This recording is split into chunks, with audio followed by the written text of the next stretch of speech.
We should hear Larry. Is being recorded? All right, we're recording. We're ready to rock and roll. All right, let's get started. Welcome, welcome. Happy Friday and good evening to everyone. I'm sorry, did someone say something? Okay, we're good. All right. My name is John McCullough, and I am honored and with great pleasure would like to welcome you to the inaugural Black Male Authors Book Signing and Literary Symposium presented by the Bar. For those of you that might not be aware of the Bar, let's give you a minute to put you in the know.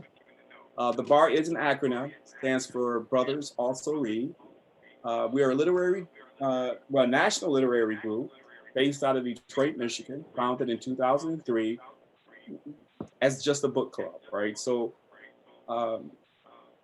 the founder recognized the need for an organization to strive to raise the level of reading and thus critical thinking skills, amongst Black men. Now, the simple goal ultimately resulted in solidifying a group of men that supported and pushed each other to raise the bar. Imagine the thought of 40 Black men doing a deep dive into a book discussion for over 3 hours. We're talking a powerful experience. Well, one of the things that's unique about the Bar is its understanding how important it is to meet the authors of the books that we read. In 2013, one such meeting, the Arthur event, changed the direction of the Bar forever. In 2013, members of the Bar were blessed to meet with the late Congressman John Lewis in Atlanta to review his book, Walking with the Wind. It was following this meeting that transformed the Bar into what it is today. Congressman Lewis challenged us to find a way to get in the way of social justice.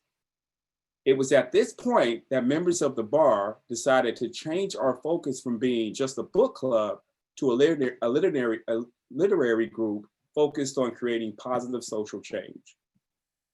Now, in addition to reading and thought-provoking discussion, the Bar is now actively involved in the mentoring of young Black men. We're involved in the political process to get individuals out to vote and create equity in the process, and challenging and supporting each other to live up to our full potential and constantly seek to raise the bar. I'm happy to report that we have the founder of the Bar with us tonight and would like him to share a few words. Great, thanks, John, and hello to everyone. And I'd like to express my appreciation for those of you who are with us that are not members of the organization. We really appreciate your involvement. This is an inaugural effort of sorts. And before I forget, lest I forget, we are looking forward to yet another inaugural activity next year. So we would ask that you put on your calendars, and Warren, you might have to remind me of the date. I meant to write it down. But we're planning our first national conference in September of next year. And the dates are September is it the 10th, 11th, and 12th, Warren? Yes, I got the thumbs up, so I guessed right. So in addition to that, I would add that one of the things that we became very aware of after we changed our focus from being a book club to a literary group is that we needed to define what literacy means to us.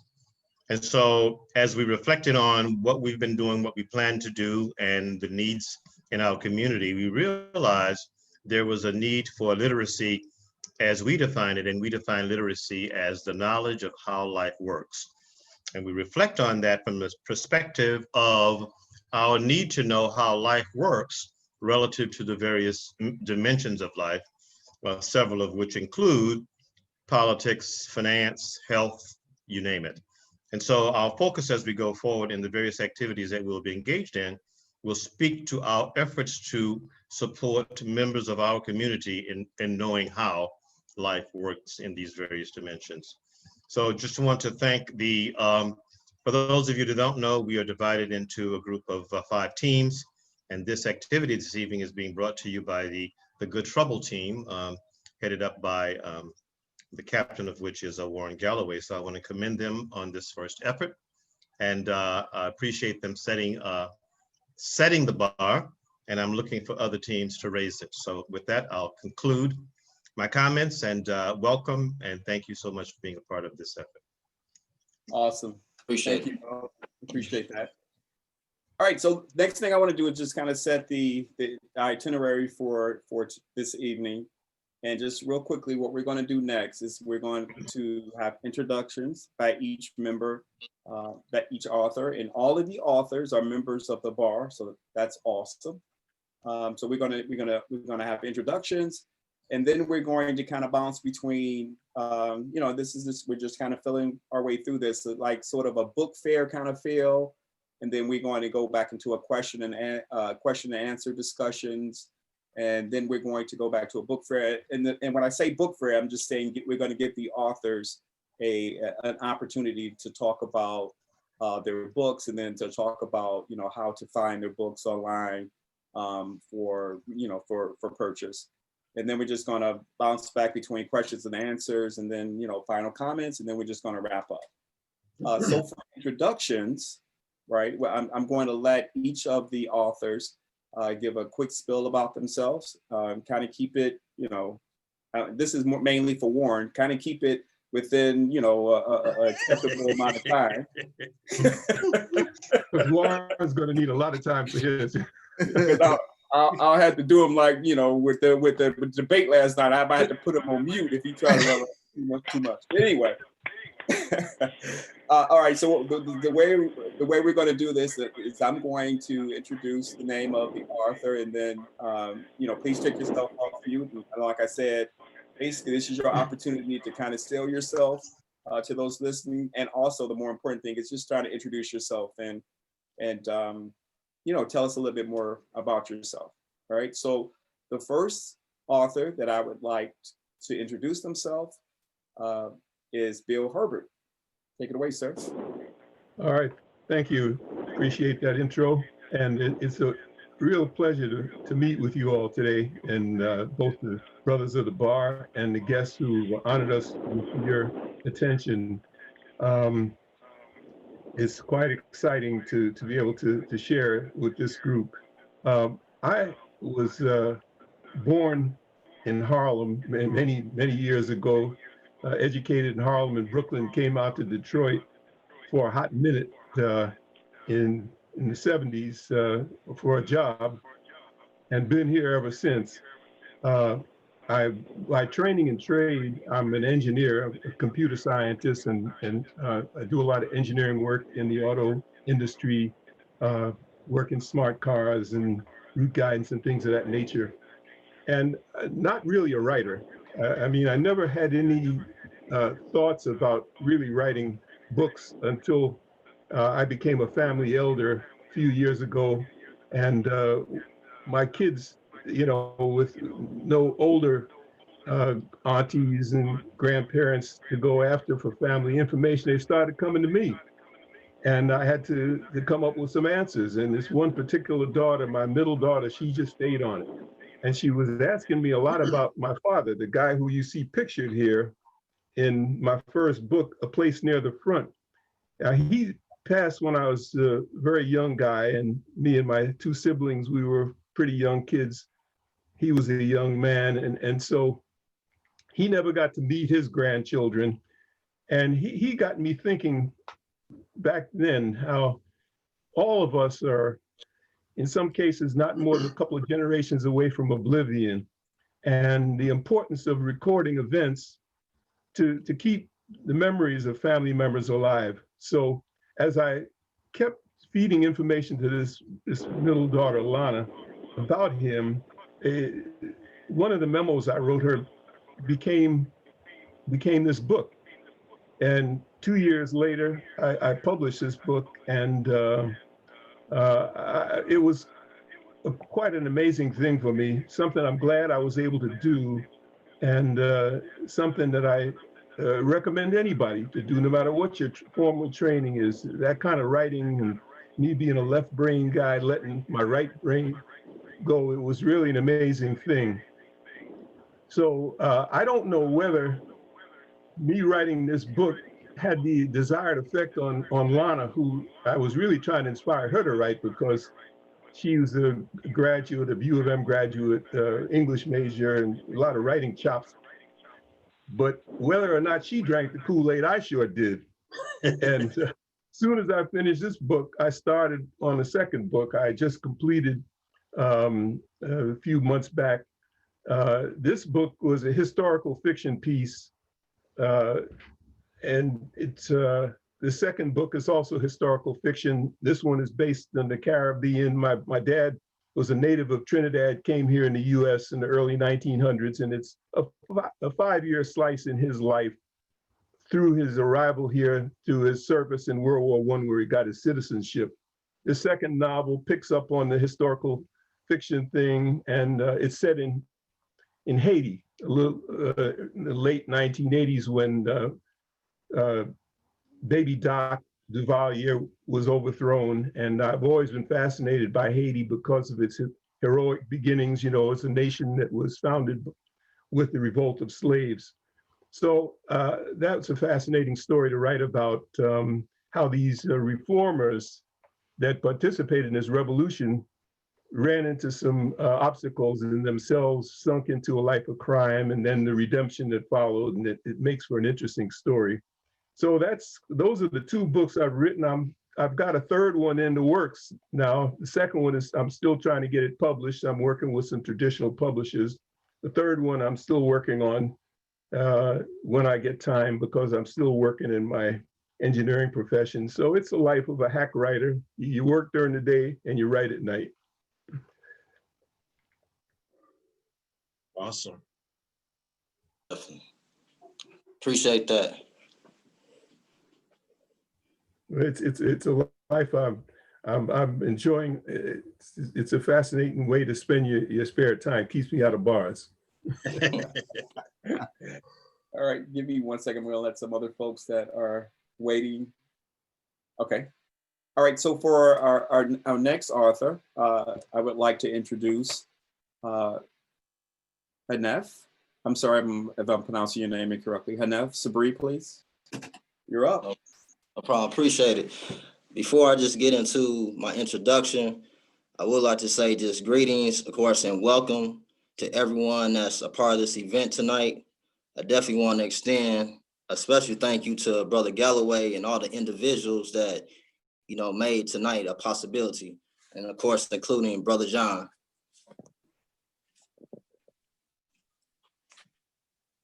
Awesome. Furthermore, my name, of course, is Hanif Sabri. And, you know, obviously I'm a local author, no question, but I'm also an entrepreneur and an educator.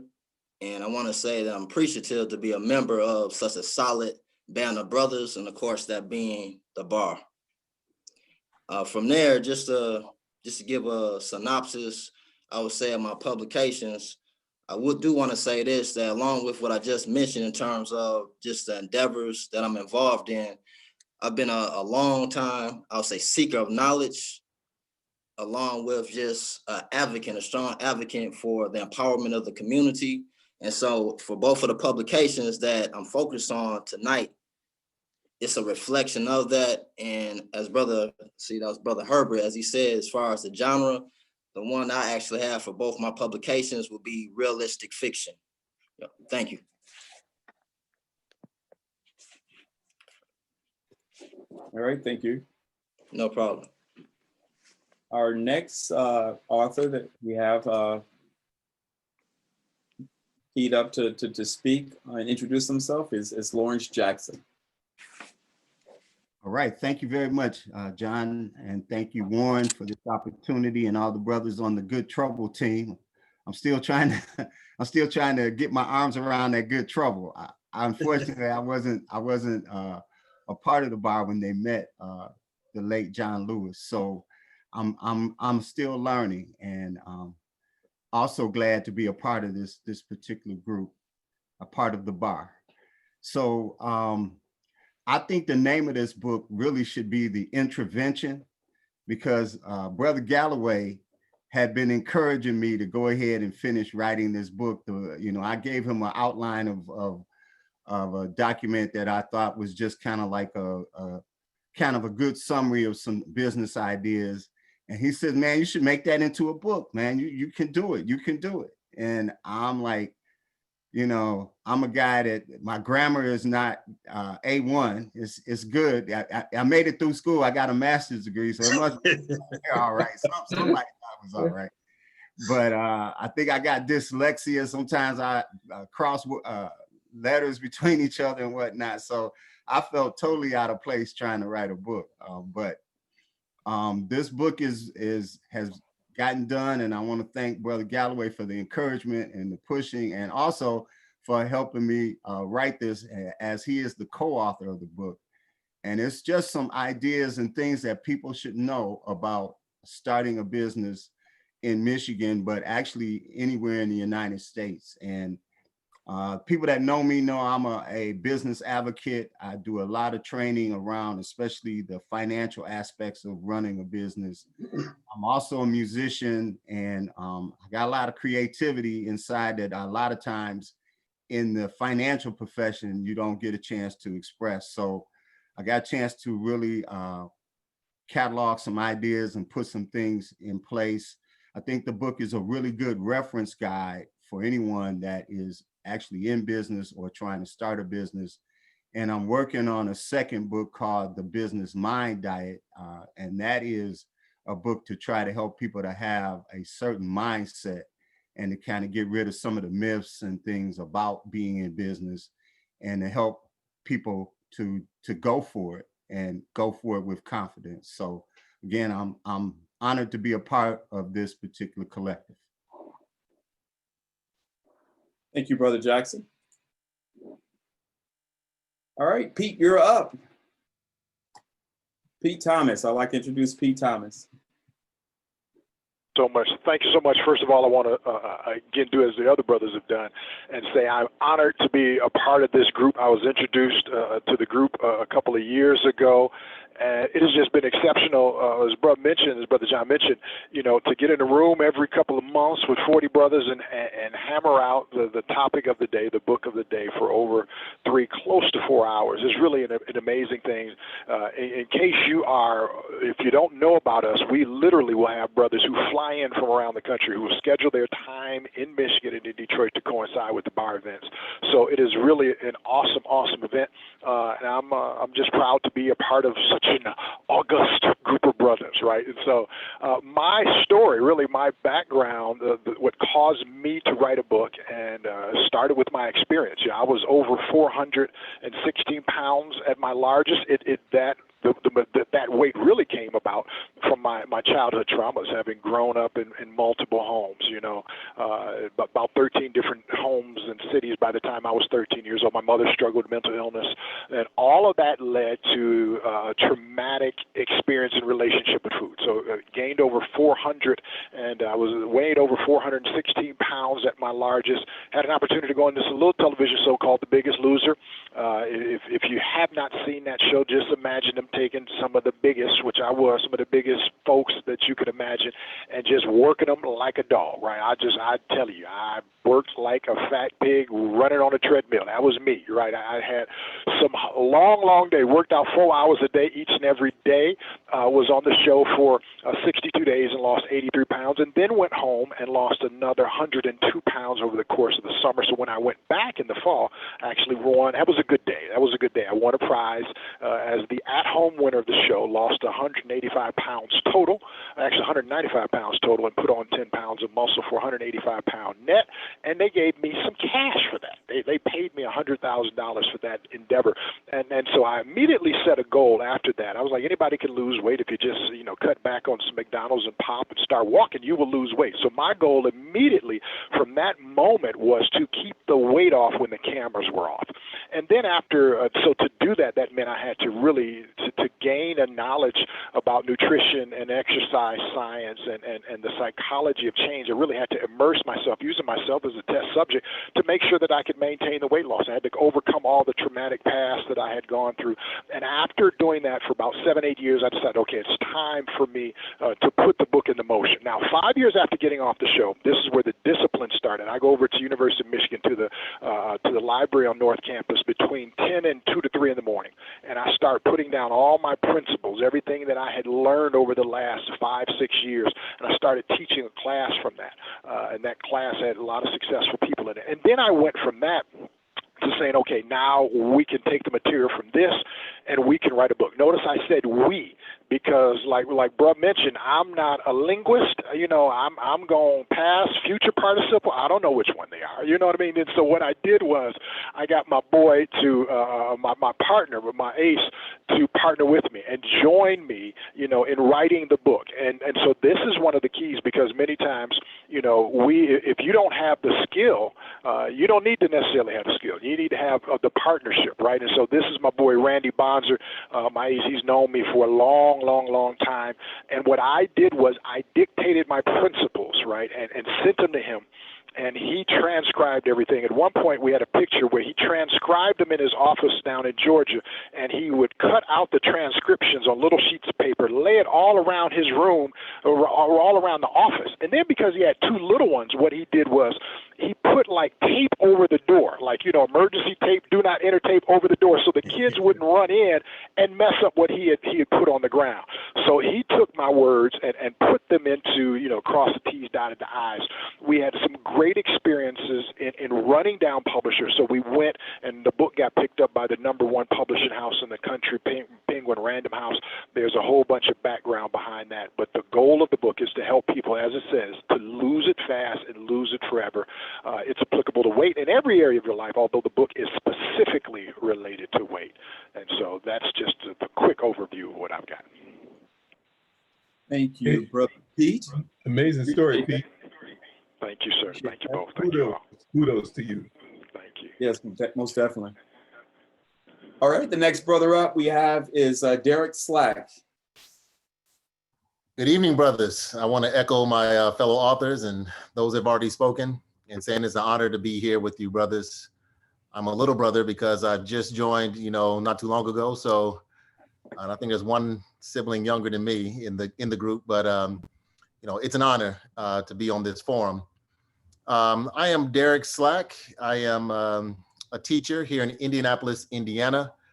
I've been in education for nearly 20 years. And I've been writing. I don't remember not writing. You know, my first language of writing is poetry. So I've been a poet, you know, didn't really discover that what I was doing was poetry until I got into college, and things just sort of took off from there. Lived in New York for about 10 years. Lived over in Ghana, West Africa for 2.5 years. Teaching, and you know, my poetry and my writing has allowed me to travel the world. Been to just about every state and 30 countries around the world. So I really enjoy writing. Like I said, my first language is poetry, so most of my books, I've written 9 books, are poetry related. 19,340 is a book I wrote, much like the book about weight loss. This is a book about climbing mountains. 19,340 is actually the height of Mount Kilimanjaro.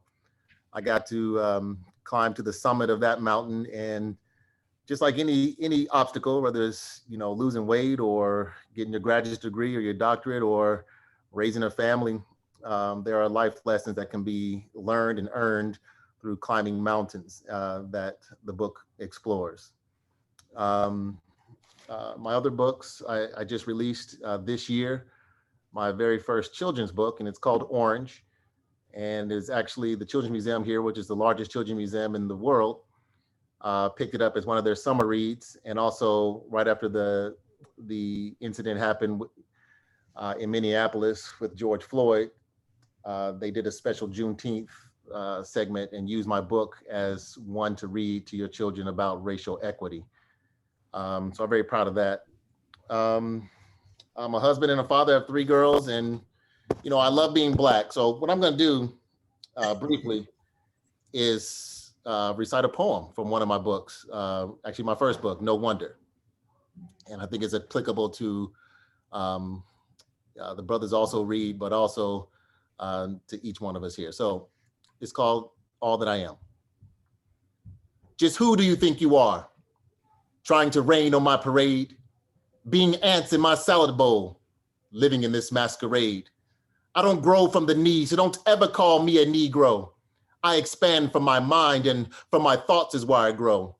I am a Black man, a strong warrior king, innovative and sophisticated, one superb human being. I have survived the Middle Ages. I have survived the Middle Passage. I have survived your whips and chains and you perceiving me to be a savage. I fought for your freedom.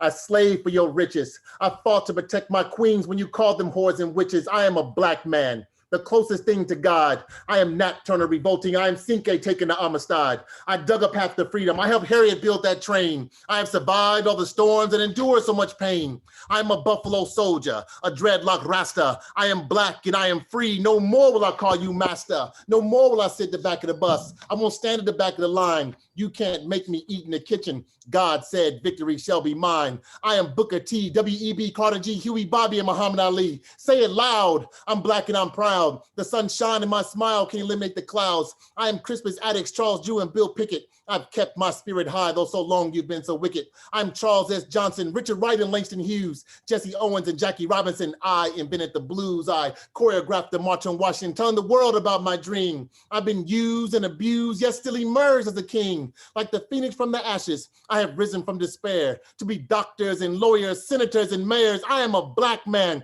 I shall live forever. I am Colin Powell, Malcolm X, Red Fox, and Medgar Evers. I am Bill Russell, Ray Charles, James Baldwin, Arthur Ashe, James Warren Johnson, Marcus Garvey, Grandmaster Flash. I invented bebopping, hip hop, and the light that makes you stop. I invented the running man, the snake, the mashed potato, and the wop. I am stronger than steel. I am faster than sound, more powerful than locomotive can leap tall buildings with a single bound. I am a survivor. I get my energy from God's hand. I am truly blessed with life. I am a Black man. We do this or this. Awesome. Awesome. Appreciate that. Thank you very much. All right. For our next author, that I would like them to share their story and introduce themselves would be Jonathan Wynn. Wow. Thank you. Thank you, man. Wow. I'm over here just bubbling, I'm just fired up. You got me. Oh man, I'm just inspired and uplifted by that, man. I've been meeting with this brother on Zoom, discussing books, man, just feasting on his incredible intellect and his insight as a teacher. So this is great. We all have depths that we know not of. So my name is Jonathan Wynn, and I'm just excited to be here, man. I'm really honored to be a part of the bar. I'm still within my first year. I've only been a member a few months, probably basically during the pandemic, I believe, somewhere close to it. But yeah, it's been an incredible journey for me. I have read more books since I've been a member of the bar, probably than I've read. When I say read books, I mean outside of books that I had to read pursuing my degrees or books pertaining to my work, but just reading for the sake of reading. So this has been a great challenge for me, and I am enjoying this journey. I'm a educator. I'm also a minister, and I've been a Detroit basketball coach, so I'm involved in athletics. I'm involved in the church. I'm involved in the community. I am a son of the civil rights movement. My father, my grandfather, originally from Birmingham, Alabama, grew up in Detroit, but they were charter members of the Alabama Christian Movement for Human Rights. The great Reverend Fred Shuttlesworth was my first pastor, and my father and my grandfather, stood up against the infamous Bull Connor. My grandfather's home was bombed. He was a community organizer before it became a popular term. And so those are the roots that I come from. And so for me, service is the norm. You know, service is just what we do. And so growing up in Detroit, man, I have been blessed with mentors. And so it's not a coincidence that I ended up becoming a mentor of sorts in my work. I'm a graphic designer and a fine artist by, I guess, first trade, and, a lover of music, you know, so I'm not like Lawrence, but have my background in music and writing and singing and, you know, trying to play and just love music. So anything creative is what I love. So all things creative. I got into, there's so many things I could share, but I got into writing because I always was told in school that I could write. Wow, you write really well. I like your writing. I like your writing. And I'm saying that in the sense that I was a great student coming up through middle school, pretty much straight A student. I think I got my first B in the last semester of the 8th grade when they switched us over to algebra and started telling me that you can put alphabets and numbers all in the same equation to come out with a number. That just didn't make sense to me. And so I kind of shut down on that and went through high school, and just being the social guy that I am, I majored in social, even though that was not one of the curriculums they offered at Cass Tech. And so my grades were terrible in high school, but got to college and started at Wayne County Community College, man. And I'm saying this to encourage people. You know, got there, I finished high school with a 1.8, not because I wasn't capable, I just didn't go to class enough and do enough assignments to get a better grade. The work I did was good, but it was the power of a zero that derailed my potential. And so I was delayed, but not denied. And so I got to WC3 my first semester, hit a 4.0, immediately transferred to Eastern Michigan University, and the rest is history. I share that with people because I'm an encourager by nature.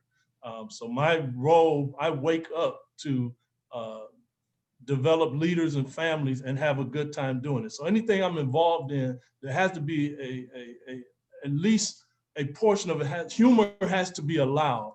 There has to be something that causes me to help others fulfill their purpose. And so the books that I wrote, they really come out of my life. And so the first series I wrote was RSVP, Receive Salvation and Validate Your Purpose. I make no apologies about my faith. It is a part of everything I do and who I am. And so wrote that book to help people know, no matter how much positive thinking you do, if you don't tap into the reason that you were born here, you don't tap into God's purpose for your life, you haven't found it yet. And so just encouraging people to find out I call it your God reason for living. And so from there, of course, I had to offer something that didn't have scriptures in it, but still was packed with truth. And so I wrote the book, Take Charge of Your Life, and just talk about 10 concepts to help people think about how they think about their lives. One of my favorite concepts in that book is the concept I call reverie.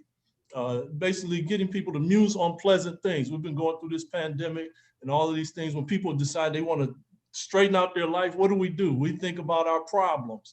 Well, I'm saying, why don't you stop and give yourself permission to think about the great result that you want to have? Give yourself permission to think about the good things. And so as I went through these writings, I have my own family where I have just have an awesome family. My wife, we've been together since I think we were 18 years old, known each other since we were 15. And so we've been married over 36 years. We have 4 beautiful children, 2 grandchildren. And so God has really blessed us.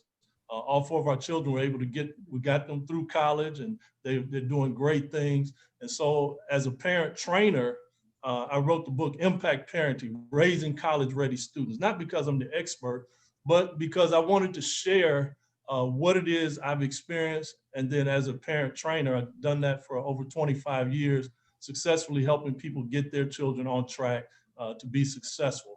So all of it is a part of developing leaders and families. And then the final piece, my latest book, a series called Anchor, Strength in Hard Times. This was inspired through, I'm the chaplain for the Detroit Pistons. And I did a series with the players where I meet with them before every home game, meet with our team and the visiting team. We have chapel together about an hour before tip-off. And so one of the things that I learned in this book was I was talking to them about 12 anchors or aspects of your faith that you need when things are hard. We all can say, I'm a man of faith, I'm this and that, but guess what? When that pressure comes, sometimes we don't remember what it is we know. And so this book kind of helps you. And so to this year, God just inspired me to share with you all Strength in Hard Times. It culminates with a creative approach to dealing with stress. And so it's been a phenomenal journey being an author and a writer. I'm honored to be a part of this group. And I have yet to find a group of brothers that are so intellectual, but so down to earth. And I tell you, the first thing that set me off with this group was their sense of humor. So I knew I was at home. So I'm honored to be a part of this process. Thank you, Brother Warren Galloway, for inviting me. We met at a book fair. And we talked, and he said, man, I got something for you. Challenged me to come to the bar and read a 500 or 600 page book. Whoa! But I'm so glad I did, and the rest is history. I'm enjoying the bar, and I'm ready to get in some good trouble. Thank you, Brother Warren. That was awesome. I appreciate you sharing that with us.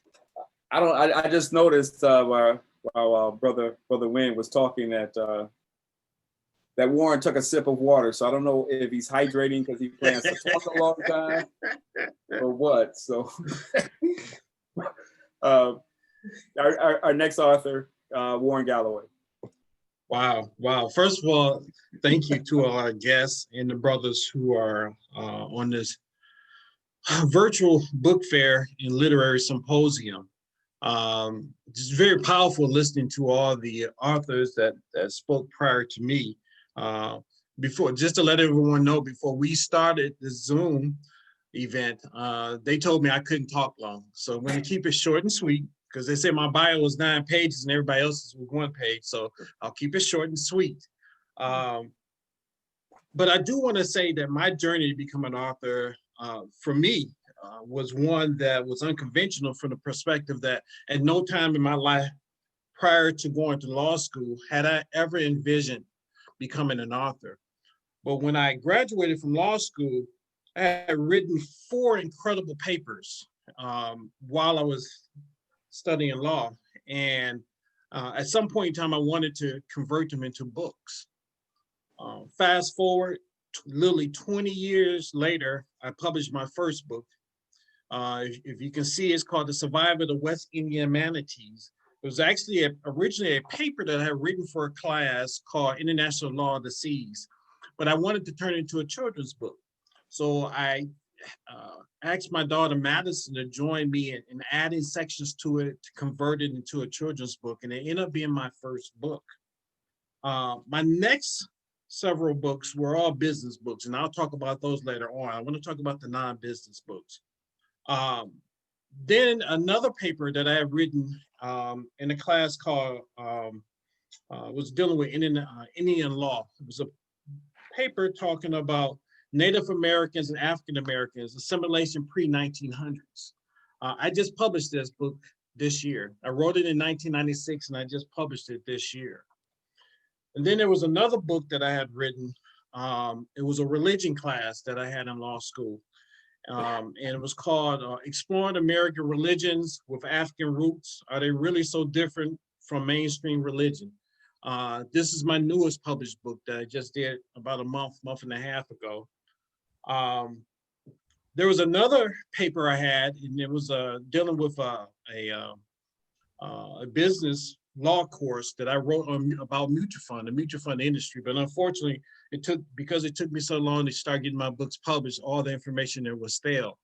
So I really use law school as a stepping stone for me to become not only a writer, but to become an author. I ended up writing 6 business books. in addition to the books I just named.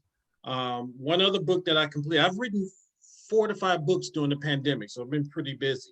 One other book I wrote this summer was called Through the Eyes of a Former Slave. My great-great-grandmother, Charlotte Brown, there's no E in her Charlotte name, was a slave. And I actually got a picture of her from 1901. She was 65. But also, even more importantly, the cover here has a picture of my family that was taken in 1901.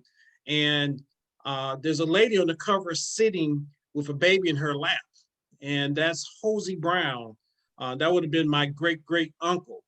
And we knew that we had Indian blood in our family. You know, a lot of Black people say, hey, I got Indian in my blood. But we knew we did. And we found out from one of his kids that is still alive to this day that he talked about his mother was Native American. And they had a family photo when they were young that was on the wall with him sitting in her lap. And they were, I guess, when they were young, they were playing around and broke the picture. No one knew where it was. Fast forward to 2009, they found the picture. It was torn, but they found the picture. And sitting on the lap of his mother is Molly. The baby sitting on the lap of the mother on the cover is Molly Brown. Molly Brown was the Native American great-great-great-grandmother I had. And she's sitting here on this cover. So I write about Charlotte Brown and I write about Molly in here as well. But I'm gonna end this by saying that I feel as if my most powerful book, because I'm writing about 3 to 4 books right now, but my most powerful book is about my father. And some of you have shared information on him. My father was involved with the Civil Rights Movement. He was over at Virginia Union University in Richmond. And he went deep into the Civil Rights Movement in 64 and 65 down in Mississippi. From Detroit, went to HBCU, then went deep into the Civil Rights Movement. I'm writing a book called From Marching to Bearing Arms. It's the journey of Warren Galloway from being part of the Civil Rights Movement to the Black Power movement. My father was involved with SNCC and CORE down in Mississippi, leading marches down there. He was beaten, intimidated, and so forth. Everything that civil rights leaders went through. And what I'm writing this book about is his transformation. Why did he leave? I know why, but I need him to tell me. Why did he leave this peaceful marching and then came back here in Detroit and got involved with the Republic of New Africa, which was an organization similar to the Black Panthers. And for those of you who are historians and can remember or maybe read or heard about the incident at C.L. Franklin's church, when the police shot up the church, that was the Republic of New Africa that was in there. The police, when they shot up the church, they were having a convention. Well, Betty Shabazz had just left there before the shooting. My father was in there. He was part of the group that was in there. So I'm going to talk about that incident and the truth, not what you find in the newspaper. So that's going to be a powerful book because I have a lot of research now. And my greatest blessing, my father was living in Florida. My greatest blessing, because he's still alive, said my father just moved back to Detroit 2 weeks ago. So now I'm going to be spending a lot of time with him and he's going to tie up all that research. And that's the book that I want to learn how to take to a traditional publishing house because it's going to be that powerful. Just based on the research and those of you who I've talked to about some of the research, you know that information is powerful. I'm going to leave it on that note, Brother Warren Galloway. Thank you, Warren. I appreciate that. And as someone that knows your story and your father's story and the stories, those stories and they need to be told. I mean, that's a must publish book. That book has to be published. I'm looking forward to reading it myself. I'm actually looking forward to meeting your father because I've heard a tremendous amount about him. And just, knowing, what he's gone through and, the fight. That's going to be a very powerful book, very powerful. Thank you all for introducing yourselves and for giving us a little background, about yourself and your books. Now I would like to dive into, let's dive into some questions. I got a couple of questions queued up because as someone that wants to write books, because my thinking has been that that most people that love reading at one point consider writing a book, right? However, most don't, right? So what motivated you to write your first book? And what advice would you give to someone that has a desire to write a book that hasn't taken any action? And the way I would like to do this is just open up the question. If you feel, as an author, you feel like you want to, chime in, go ahead and chime in. But if you're not talking, please put your mic on mute just so we don't have any interference. Excuse me, Brother John. Can I ask you a quick question? Of course. Yeah. So I just wanted to know, based upon the itinerary, will I have an opportunity to elaborate on my publications at some point? You definitely will. Yes. Okay, sounds good. Thank you. You definitely will. Okay, appreciate it. Good question. I just kind of like, start a general conversation about, the publishing, the process and motivation. Because I'm sure we have people that's in the audience or that is joining our Zoom that are probably on that fence of wanting to write a book and don't have the proper motivation. At least that was my initial question, and why I wanted to ask that, because I'm looking for that proper motivation, and Warren has been pushing me, but I'm not quite there yet to bite off that huge chunk of that effort to actually produce a book. So I guess this question is kind of for me, and just kind of reaching out to the authors, and you guys have done it. I just wanted to hear if you could provide the general audience with some feedback about, what motivated you to get to the point where you took the time and went through the pain to write your first book. Brother John, if I could I be the first one to provide some feedback as far as what motivated me to write my publications? Of course. Okay. So for all the listeners and for yourself, Brother John, I just want to reflect on a story. And basically it was saying there was a village, and a lot of the people around the village, they were lost. And there was a old man that lived in a hut or a house. And he was basically like the sage, or he was the person who had the most knowledge in the community. And at some point, there was certain repercussions based upon just the villagers who were living by no real moral code, no sense of character and integrity. And so when God basically set forth his wrath, you would think that the first people that he went after were the villagers, but no, he went after the old man who had the knowledge. So with that being said, just to show the interconnection, for me, the knowledge that I have, I feel an obligation to try to, spread that to others, especially when I look at society where it's just like so much pandemonium, so much confusion, and also being an educator like some of the fellow authors, I felt it was my duty. I just had a passion for trying to, help and give back. So one of the best ways I could think of, as far as to relay that information that I have and impart it on others, was through writing and publications. And so that was one of the main motivators. And I believe it might have been Brother Wynn that touched on it. I always have looked at myself for years, Brother John, as just a servant of the community. And so that was one effective way I could say I was able to actually give back, to the community in an effective and a productive manner. Thank you for that. No problem. Appreciate that. Any other authors would like to chime in on that question? I'm sorry, Derek, go ahead. I was gonna say mine's a little less deep. My first book was, her name was Marcia. And I would write her these poems, these elaborate, poems, and then I would recite them, at these poetry readings and things like that. And, just the impact that other people were like, man, I would love to say that to my girl, or somebody come up here and say, man, you've just told the story of my life in those few lines.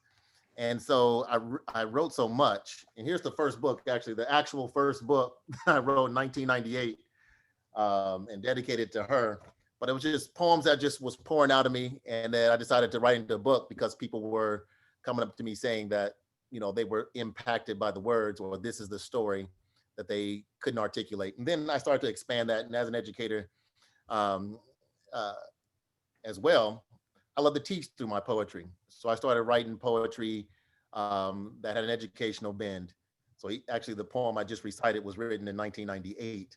And actually right 1997, and it still has relevance today. So those poems are in there. So I divide it in three things: love poems, sort of life poems, and then sort of, impact, poems that just sort of heal and, when you're going through something. So a little less deep. Subsequent books were more intentional as far as, what message I wanted to send, specifically to the world. Because I realized that at the beginning that once it's published forever, whether it's in circulation or not, those words are permanent. Published, that's right.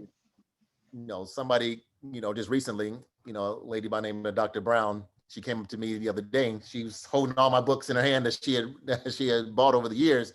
And I was like, wow, some of those poems don't really represent who I am now. And just that impact or that lasting effect excites me, but also sort of gives me some anxiety as far as these are the words that are going to, be there forever and somebody's going to have it. Right. And, to the second part of your question is how, what advice would I give somebody doing it? Just do it, understanding the permanence that you're about to do. And there's many ways to publish. Publish is just a generic word for, who has access to those words. So if you put it on Facebook, it's technically published. You put in, an article, it's technically published. But if you want to have that book experience, it can be tedious, it can be painful, especially, I know Warren can identify with this, that, especially self-publishing can be a little tedious, but it's completely worth it. If you have a story to tell, whether one person reads it or 1 million people read it, that is something that I encourage you to do, because somebody is going to be impacted by those words. Right. Thank you for that. Thank you for that. Anyone else? This is Brother Warren Galloway again. I want to talk about my first book, and what led me to write this first book. I mentioned that that my first books were all papers, and this book right here, which was the Survival of the West Indian Manatees, it was an actual paper. But there was something about this mammal that really intrigued me, and I wanted it to be the first book first paper that I converted into a book. But it wasn't as easy as just taking a paper and then putting it in binding, and bam, you had a book. Because it was 20 years prior to me publishing this book that I wrote it, so I had to update it. At the time that I wrote this book, the manatees were on the endangered species list. They were dying out, because I was writing about the manatees down in Florida. For those who've been in Florida, you probably have seen the manatees swimming around the Atlantic Ocean, off the beaches and things like that. So when I did decide to publish the book and turn it into a children's book, the same year I decided to do this, they came off the endangered species list. So in theory, my book was outdated. So I had to update the book to talk about current legislation that was successful in the manatees repopulating. And at that time I published this book, it was the latest book on the market about the manatees in the entire country. And it was written by a Black man. That's how I felt good, because it was written by a Black man. Because you can't associate a Black man with manatee. Well, here you go. Here's a Black man and a manatee. And so that excited me. And as a result, I said, hey, I got to get these other papers converted into a book. And then I started just writing. I write all the time. People know me. I'll email you 3 o'clock in the morning, but I might be writing a book. So right. I anticipate a year from now, I could have 15 to 20 books, because I just have so many books in the pipeline right now. And it's a lot of writing. It's something I love to do, but I got the bug. And I understand this whole thing called self-publishing. Okay, I had an independent editor who edited my first book. She did all the graphics and everything. And I was like, shoot, I could do all of this. And so I learned from her, and I took control of my publishing. And instead of me getting $2 or $3 from a book, I get 100% of all the proceeds from every book I sell. Now, if I don't sell 1 million, but if I sell 50,000, I probably make just as much money, because I'm getting 100% of the proceeds. And that's the power that you have with self-publishing. So I've worked with other brothers to encourage them to publish their books. Some of them want to go to a publishing house, that's okay. But if you want to self-publish, I can help you out. As a result, Brother Curtis Towns, I don't know if he's on the call right now. Curtis is my editor. He's been my editor now for about 4 or 5 years. Him and I started a publishing company because we love this. And earlier this year, we published the first book for a client that's on the market that's selling. So that was my journey to becoming an author, now owner of my own small publishing company, and I'm still writing. Thank you. Appreciate that.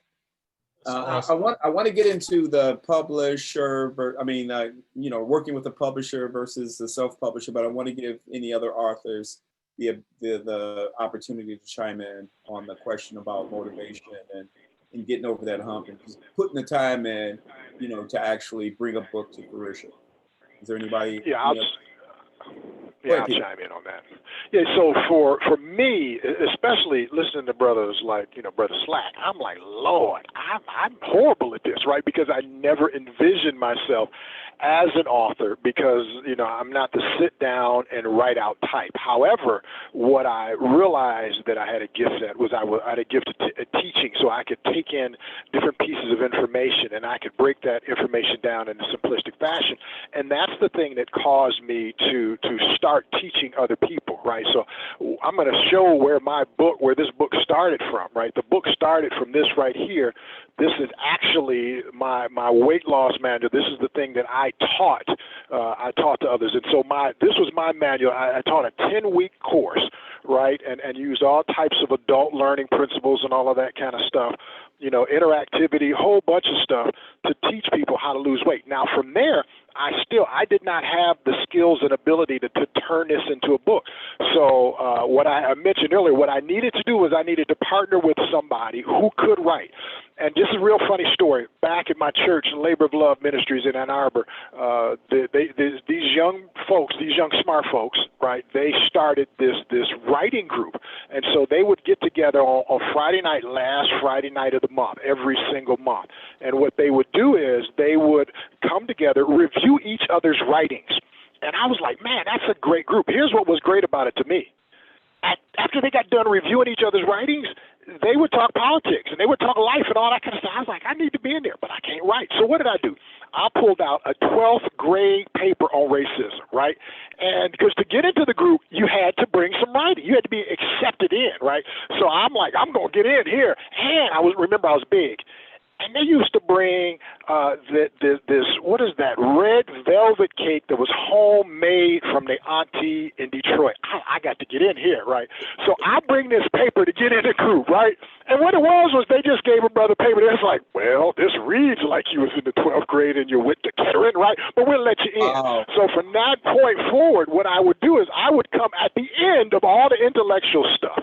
But the person I met in that, didn't meet in that group, but the person that was key for me in that group was my boy here, Randy Bonser. So when it came time for me to write a book, and this is the encouragement, I thought even about this, I'm like, dang, I didn't even have discipline to sit down and write. But what I did have was the discipline that I showed you before to put together training materials that covered 10 weeks worth of work. And so when it came time to how do I take this and turn it into this, I didn't have everybody else's skills, but I had access to those skills. And so It's already been mentioned, Warren talked about that, how you could find somebody that can help you along the process. So if you have something in you, a story that's in you, if you have a training that's in you, right? If you start with a paper, even if you don't have all the other skills, that book can still be birthed out of you, right? And so it's just that sometimes you have to have a doula to help birth that thing out of you. And for me, it was Randy, right? He had known me for a while. He saw me go through my transformation. He knew that I could put principles together, but he was a professional writer. He started working at Visteon, as a professional corporate writer. So he was my key. And Warren mentioned this. One of the things that you really want to look at, and a couple of other folks have mentioned this, I say one of the things you have to do is gather great teammates. It's a massive effort to sit down and just be disciplined in the middle of the night to write stuff out. It makes it a little bit easier if you got to turn it into somebody, or you got to report to somebody, you got to be accountable to somebody, right? And so Randy was that for me. When it was time, when he put the book together, we went the traditional publishing route, and I'll share some of that. But he would send me stuff to review, and he's like, okay, you got till next week to do it. I was like, dang, I do? So he would keep me on course so I just want to encourage anybody, if you've got something in you and you struggle with just taking that time just to write it down, you need to bounce it off of somebody. And I want to give a quick shout out to Dorian, Dorian's young brother, an adjunct member of the bar, Terrell Top's son. We all prayed for you last year, young Dorian, when he was in the hospital. So I just wanted to shout him out. I see him down in there. Hopefully he hear what's going on, young fella. I see you waving. I see you waving. All right. That's awesome, Peter. I appreciate that. But John, I just want to quickly just second what Brother Thomas just said, because if it weren't for Warren calling me, you got to have this done. I don't know what you're doing, what's going on. Maybe we need a little intervention. That's what got that book done. And without that, I would still have it on my kitchen table as one thing on my to-do list. So I would say to anyone to encourage them, anybody that's looking at writing, get an accountability partner and do a little bit every day, and don't let the your grammar and spelling. I mean, I'm telling you, if I could do that and I can get a book done, you can do it. You can do it, because don't let those kind of things stop you. There are people that will help you with those things. Yeah. Thank you. I appreciate that. Interrupt you. Thank you very much. That has helped me personally, and I hope it's helped others see that the key is just basically doing it, right? Just, eliminate any excuses, block out distractions, and probably it's just be persistent and consistent with it, right? And do something, every day. And I think my hope is that you'll get over a hump, and then, you're downhill at that point, and the information will just come out without, too much more of external motivation, I guess. But for right now, I appreciate the authors that shared, your advice and your stories around just getting motivated. But I want to switch gears a little bit, and I want to give, like Brother Sabri said, I want to give authors some time, to talk about their books, and kind of and part of that would be, just letting us know where we can find your book online to purchase your book and support you, and tap into your talents. So what we're going to do is I'm kind of going to break this up into two sections, right? I'm going to give 4 authors the opportunity to kind of do a deeper dive into their books now, and then we're going to go back to, like I said, a question and answer and more kind of discussions.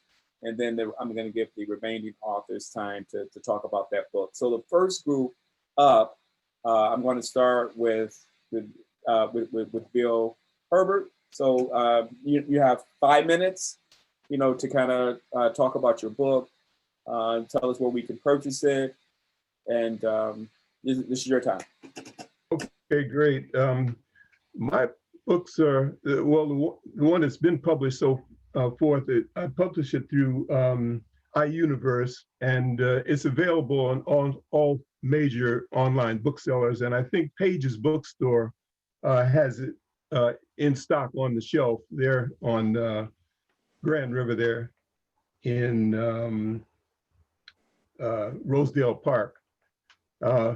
This second book that I just finished a few months back, I was mentioning it to some of the bar brothers a while ago. I've kind of got it in my head that I'd like to go traditional publishing on that and see how that works out. The self-publishing worked just fine on the first book, but I just wanted to try this traditional publishing and see what advantages that might have in terms of picking up the distribution network of a traditional publisher, the reach they have, and the different ways that they can expand. And I'm working with a publishing house right now. They've expressed some interest. As I was saying earlier, it's kind of a tricky process you got to go through. You got to work through these literary agents, and it's tough even getting a literary agent to represent you. So you have to sell yourself to a literary agent, and then if they pick your book up, they will then find a publisher for you. So I'm right now working with this Goose agency out in Los Angeles, and we'll see where that heads. But one way or the other, I'll publish it either through this traditional publishing or self-publishing. And I think it's just important to get the book done. You know, some ways have certain advantages over others, but it's important to get it out there. As one of the brothers was saying earlier, 100 years from now, it won't matter whether it was self-published, traditional published. If it's published, it's there for whoever needs it, and nobody can ever take that away. I would just add, you know, a thought that occurred to me, you know, as the brothers have been going through their bios and backgrounds. We all come to this with different skill sets, and many of us aren't writers to begin with. I certainly was not, as I said, by training, I'm an engineer and scientist, but I've always had a certain affection for an affinity for storytelling. And I think that came from my dad's Trinidadian background. They're storytellers, very oral history tradition over there. And he was a great storyteller. I think I inherited that from him, and felt this affinity to telling interesting, compelling stories. And then you managed to augment the writing skills. You know, I split it infinitive in a minute. I still am not sure I understand what that means, but you kind of learn how to work around these limitations, and so that you can tell a story in a reasonable way. But I think the trick is to build on those strengths. You know, each of the brothers that's talked has mentioned what their core strength was, and they built around it, and if necessary, added a writer to make it all happen. Or in some cases, you may develop your own writing skills. But I think the key to it is making sure it gets done. And there are very few writers out there slower than me. I write everything, you know, using the fountain pen almost, you know, because I like the feeling of the ink flowing. It helps the ideas flow. Then it takes me, I transcribe it to the word processor, and I must go through like 50 or 60 edits before I can get the manuscript finished. By that time, Warren's written 3 or 4 books. By the time I can get one to a final draft. But whatever your skill set is, I think you got to work with it, and that's my take on it. And Bill, I have your book here. Purchased it about 3 weeks ago. Awesome. Yeah, I'm definitely going to pick that up. Hey, but Bill, I know you do a lot of blogging too. So why don't you, throw the link to your blogging website in the chat here, so we can go. Sure, I'll put it in there. I blog, and also you can download a chapter from my new book on the site there. But yeah, you want to give a little spiel about your new book? I said, you want to talk about? I said, talk about your new book. The new book. I continue with the Caribbean theme. The first book speaks to my father's arrival from Trinidad, why he came here, what was going on with this big migration of West Indians in the early part of the 1900s, why they were leaving there and coming over here in droves. And it's kind of interesting because these guys, these people that come from the West Indies, and not just the West Indies, but almost any place that a Black person might come from, you have a different perspective on America than people who were born here, native-born African Americans. These people come here even knowing that this is a flawed country, knowing that there's problems here, serious problems, some that may never get fixed, but they come anyway. And so they have a different kind of a sense of ownership and what it means to be an American, why you find some of these people fighting in wars that you know, a lot of others say, well, what in the hell are you fighting for the white man over here for the way he treats you? Well, people like my father, he came over here to get away from a life that was even worse. As beautiful as we think of Trinidad, and it is a beautiful place, life was tough when he came here. And so it's a kind of interesting perspective. So I stuck with that theme, the Caribbean theme, in my second book. And the name of that book is The Bones of L'Ouverture, referring to Toussaint L'Ouverture. And this is set in the island of Haiti in the late 80s when the baby doc regime collapsed. And it tells a story of these young idealistic protesters who were fighting for the notion that this island might live up to its heroic founding of where Toussaint and these other former slaves overthrew the slave master and became a free nation. I mean, that doesn't happen every day. Right. But sadly, Haiti has fallen on tough times, and it's been that way ever since. Well, these guys tried to make Haiti realize its dreams, but along the way they drifted into a life of crime and drugs and became big drug lords in Haiti, moving drugs to the US. And with that, they ended up paying a serious price for their lives. And then later in the book, there's a push for redemption, which is partly achieved. So that's the story of the second book. Again, historical fiction, Caribbean based. And I think it's kind of an interesting take on what's going on in Haiti. And I dedicated this book to one of my grandchildren who is part Haitian. So that's the story on the second book. And I've got a couple in the pipeline for the third book. It just so happens that I have a great grandfather who was a Civil War soldier who worked he was in an all black outfit, who happened to be a special guard that guarded Abraham Lincoln. And wow. So this particular guy, Solomon James Johnson, resourceful brother, he not only guarded Abraham Lincoln, but he cut his hair. And so Lincoln and Solomon struck up a good friendship. And after the war was over, Lincoln invited Solomon to go to work in the federal government as a clerk, not as a cleaning person or a cook or domestic, but an actual office worker. And so he became the first civil service worker in the U.S. federal government. Anyway, I was lucky enough to find a treasure trove of information on this guy.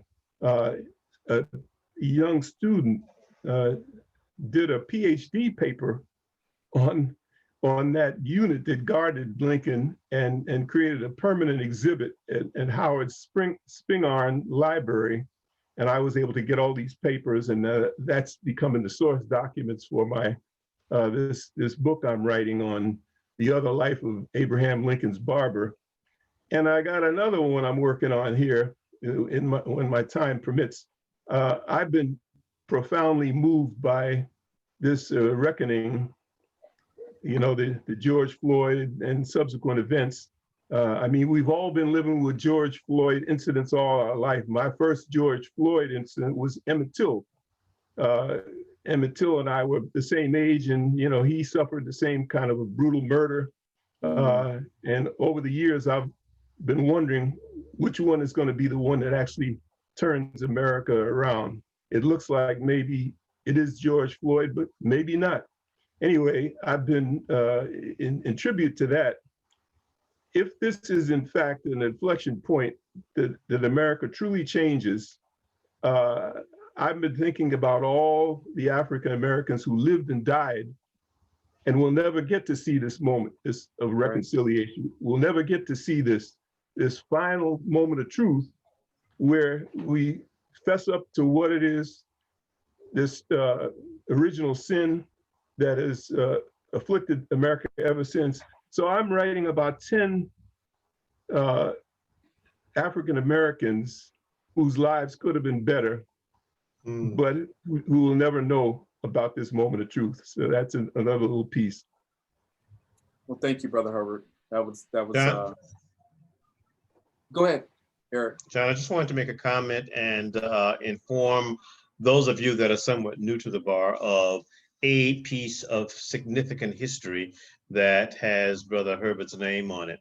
What he did not share was that, I think it was about 3 years ago now, when the bar read his book, and he was obviously one of our featured articles.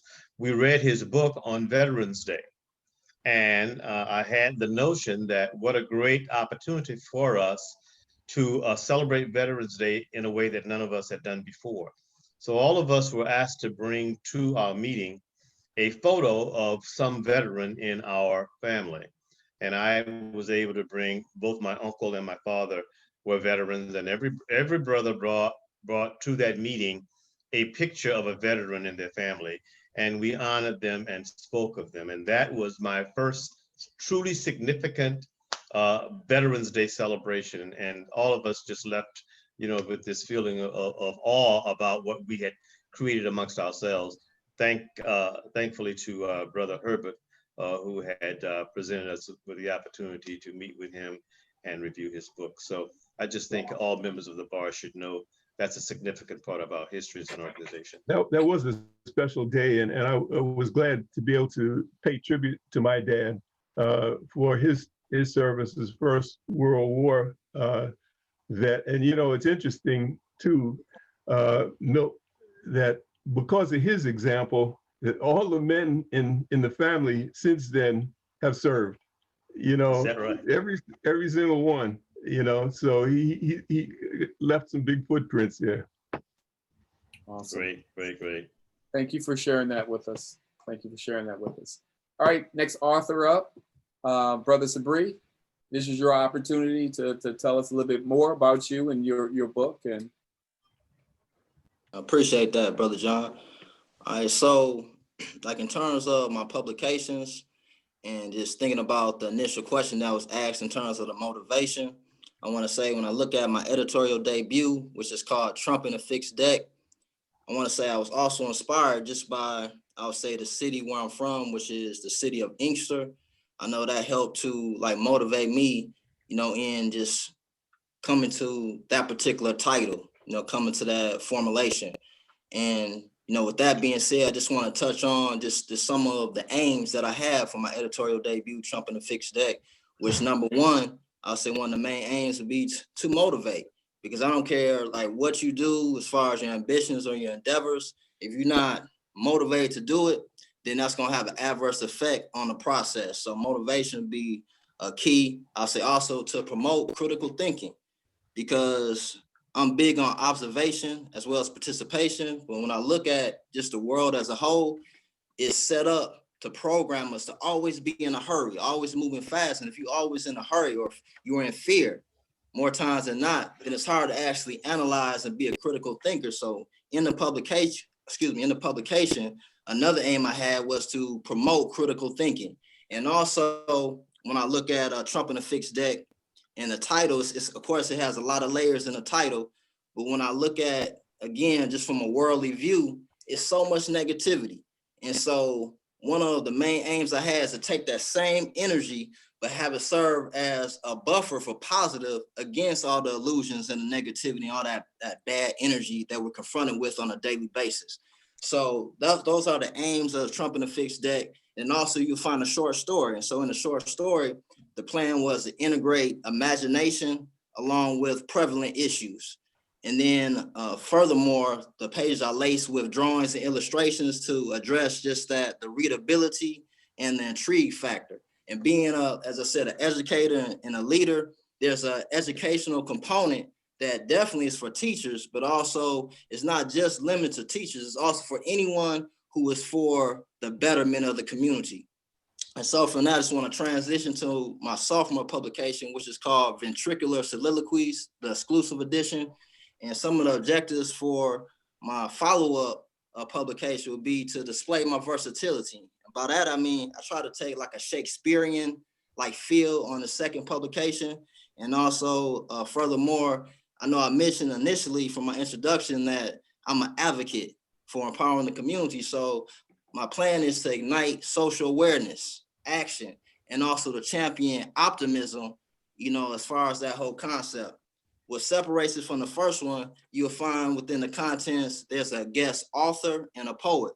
So with the guest author, he gave a profound reflection, and I'll be remiss if I didn't just mention this particular author. He had his first children's book a little while ago. It's called Don't Call Me the N-Word Because We Are What We Say. And some of the main objectives of this book is to serve as a character and image builder in children, and it also touches on anti-bullying. And then we have the guest poet.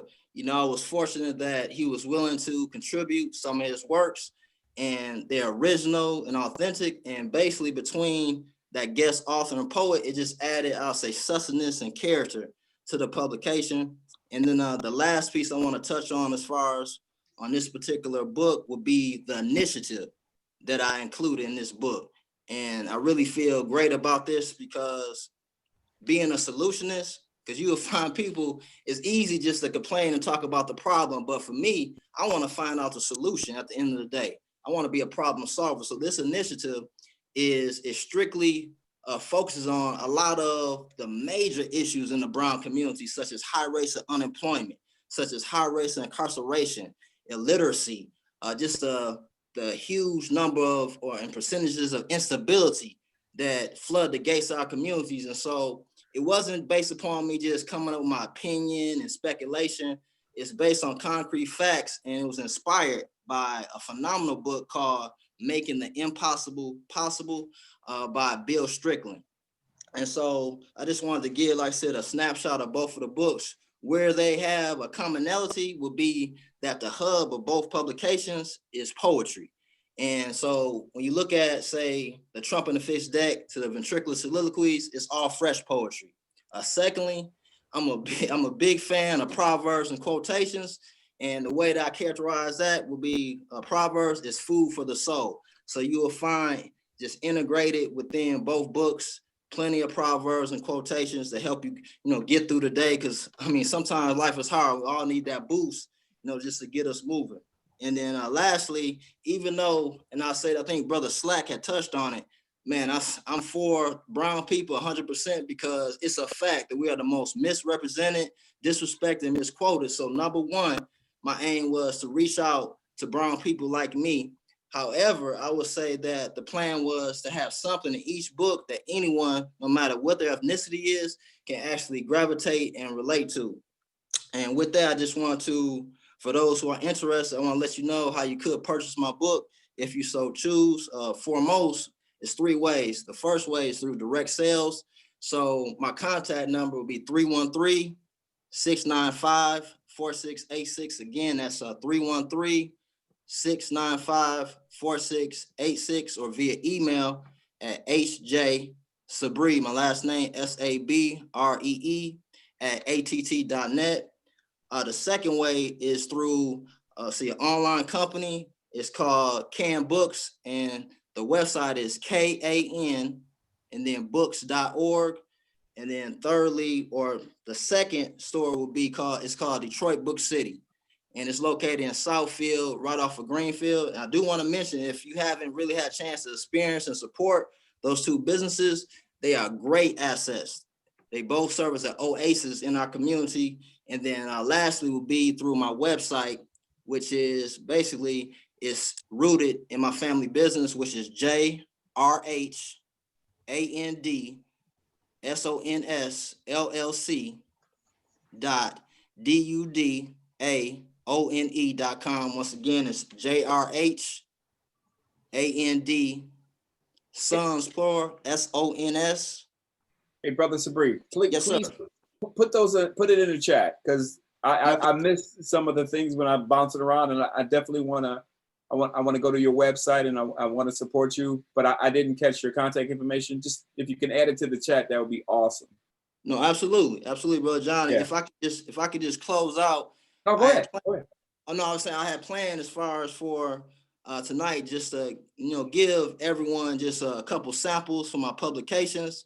And I just one more time, I just want to say the website, and I will put in the chat, definitely. Okay, go ahead. I'm sorry. This is JRH and Sons LLC.DUDAONE.com. ONE.com. But Brother John, I will put that in the chat as well. That's no problem. All right, Thank you very much. No problem. My pleasure. I want to close out with two pieces. The first one is called Black Prince, and I dedicated that to our youth across the nation. And then lastly, I have Life's Rhyme. Each new day is a chance anew. Rainbow lit skies perfect my view. Teach the children so they know that their roots are strong. Make them understand that being Black is nothing wrong. Quite frankly, it's wonderful and should be carried with a smile. Your history is so rich, extraordinarily profound. Never believe our ancestry began as mere slaves, jesters, and clowns. Sisters, brothers, always embrace your brown skin, because the greatest love of all derives from within. This world would be nothing.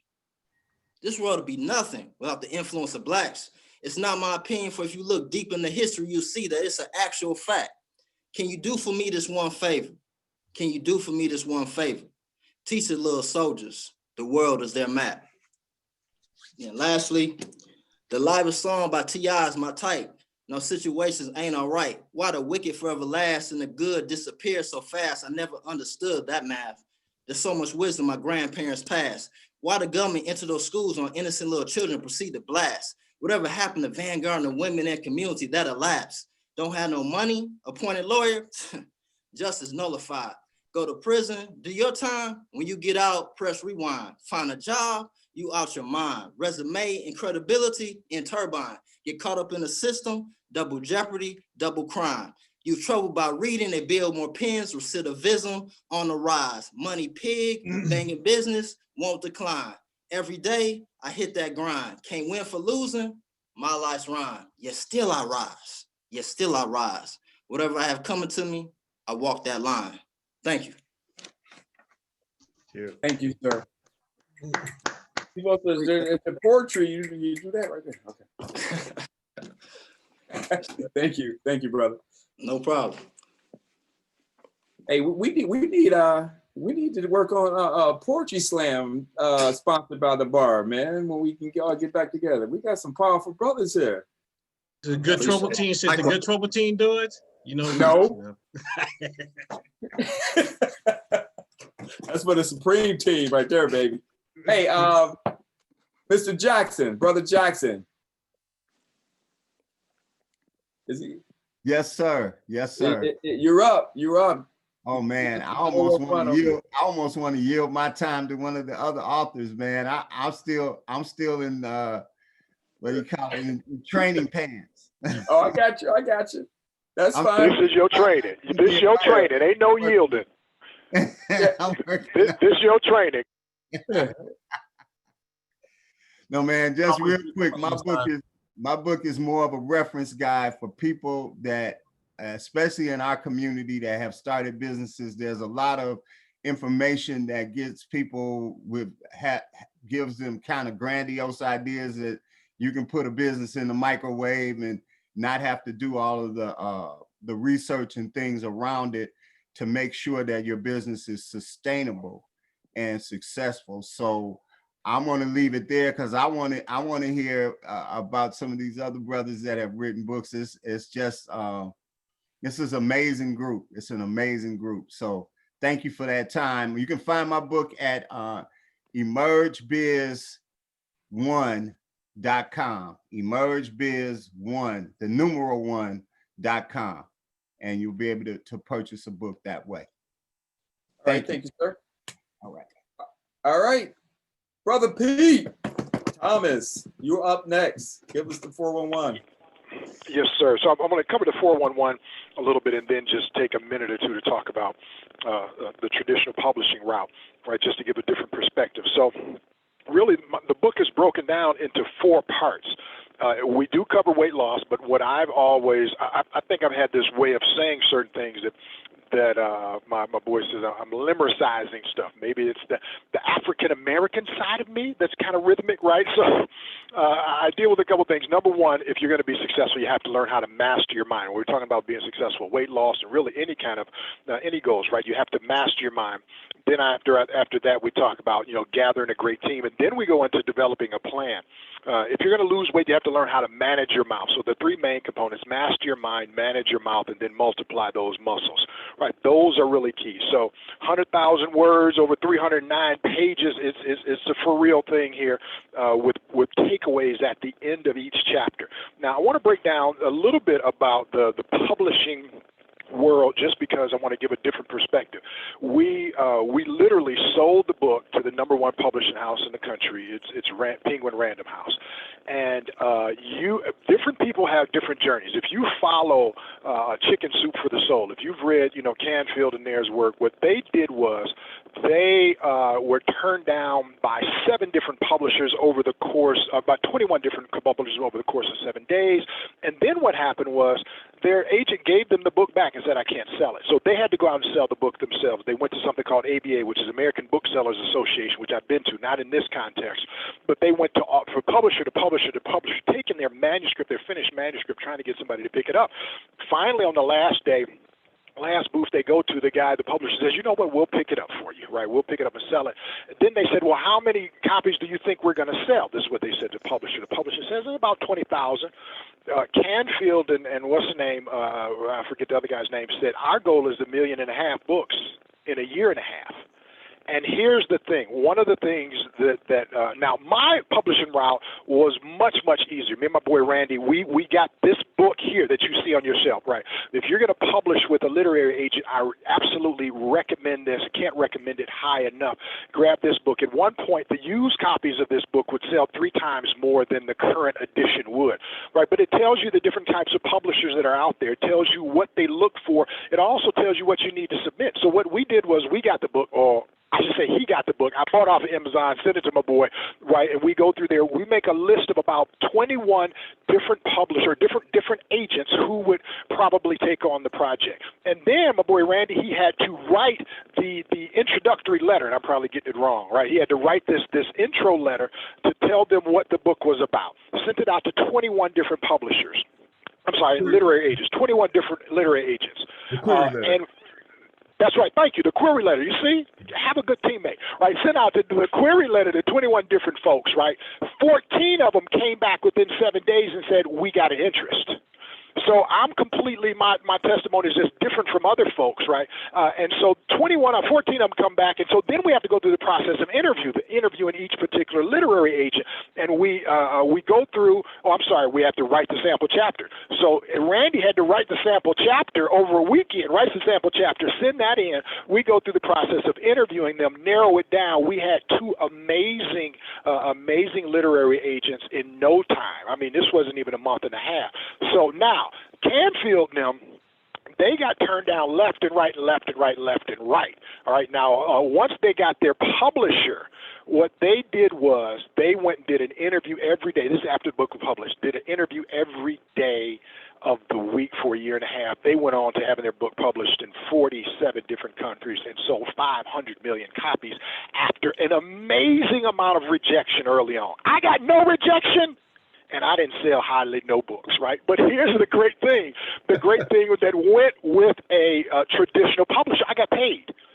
So if your goal is to get paid, I mean, I got a 6-figure publishing deal. And what happens is when you go with a traditional publisher, they kick you out the cash, especially if you got a literary agent that knows what they're doing.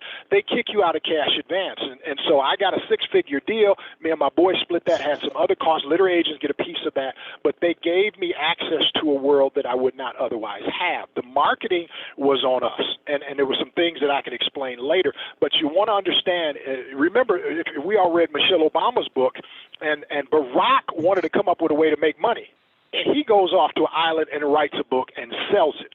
So when you write your book, you are actually selling your book with the publisher. Doesn't mean you give up all your rights. I negotiated with the publishing company to retain a certain amount of rights because I'd already been teaching this course. And then after a few years, I bought the rights to my book back. So there's a lot of different elements of that, right? Now, the distribution channels that you get from a bookstore, right, from a bookseller, a lot of those aren't necessary anymore, right? But I tell you this, I'm going to show you a proud day in my life.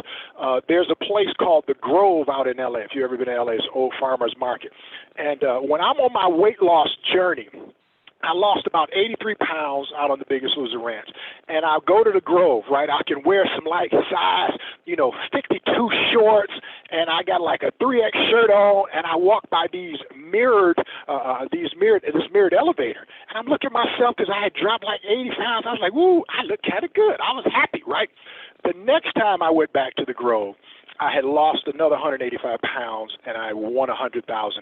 The third time I went back to the Grove, I had my book in the bookstore at Barnes & Noble's, and that's about as close as I got to Oprah. But it was on the same shelf, You're self-publishing, you're not getting that, right? You're not getting that type of access to bookstores. It's not as needed nowadays because a lot of books are bought online.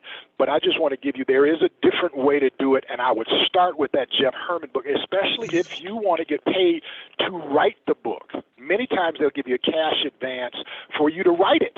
So you're getting paid to do the work. So that's just another perspective. I'll put my information down in the group. It's pete@petethomas.com. If you fill that information, if you want to shoot me an email, books, we've got I bought the rights back, also bought my hard copies back, right? Some hard copies that they didn't do a good job marketing, but I got paid. They took a loss. And now it's up to me to turn around and do what Canfield did and do the rest. Hey, Pete, you recommended that Pete Herman book to me a couple of years ago. I bought it and I studied it hard, and it helped me on my journey, because this publishing, as you know, is not simple. Is a lot of aspects to it in order to get it right, and that book was very helpful. And there's some others too, but you got to do your research, brothers. You do. Hey, Pete, you say Pete Herman. Is there a name of the book, or is it called the Pete Herman book? What is it called? I'm sorry, I'll put it back up on the screen. It is Jeff Herman's book, this one right here, Jeff Herman's Guide to Book Publishers, Editors, and Literary Agent. So you Google, if you go to Amazon, type Jeff Herman book, right? It's in 28th edition. It'll come up. It'll come up for you. And again, I stayed in my lane. What I did was I interviewed other people who had published, right? Found out this was the book to get, ordered the book, sent it straight to Randy, let Randy write the query letter based upon what he knew we were going to do, let Randy write the sample chapter. And then once the literary agent said, yes, this is good, Randy had to put in the third, had to pull together the 3 chapters. So he did a lot of work, and he in my book, he's listed as my ghost writer because he crossed the T's, dotted I's, but he did a lot of work, and he didn't get paid like a normal ghostwriter. He got paid like a partner. So, is it okay that I ask a quick question about health? I wanted to know if you had to have skin surgery after the weight loss. I did not. I'm a male model for Spanx. You know what Spanx is, my brother? Yeah. That's all I do. That's all I do. Wear some nylon, tighten it up, and all of that. So no, I've never had any surgery of any type. The interesting thing about when you lose weight, if you replace the fat with a little bit of muscle, it'll all even out. And then I got loose skin on my lower abs and all that kind of stuff. So no, I never had any surgery. All right, thank you. Absolutely. What he's telling us is he now got about 230 pounds of muscle on. I wish. Around him. I wish. Don't mess with him. All right. Don't mess with him. I wish. You're on mute, John. Sorry about that. We got about 20 minutes more and trying to kind of keep us on schedule. Because I think for prospective writers and authors, I think it's important to kind of understand the self-publishing landscape. But it sounds like that discussion may, push us over, the time. And I did want to give the other authors the time to spotlight their books and to kind of talk about their books. So I want to finish up because I was going to break it up, but I want to make sure that that Brother Slack and Brother Wynn get an opportunity to talk about their books. So I'm going to deviate a little bit from the original itinerary and give Brother Slack an opportunity to talk about all of his wonderful books. appreciate that. Thank you.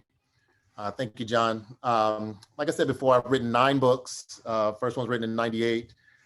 It was called No Wonder, the poetic journey through life's obstacles and its wonder.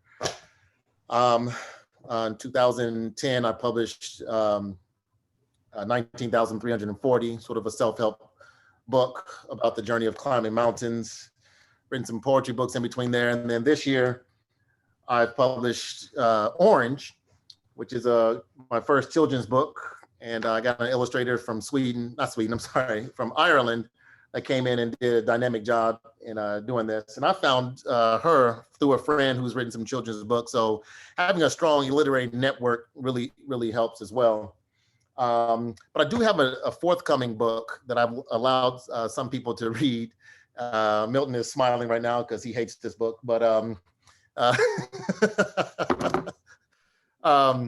and I just want to just briefly, I'll take 5 minutes and just talk about what this book is about. It's from a sort of a different perspective as an African American. The premise of the book, it's called The Zookeeper's Daughter. And it's my first sort of jump into historical fiction, my first time writing fiction.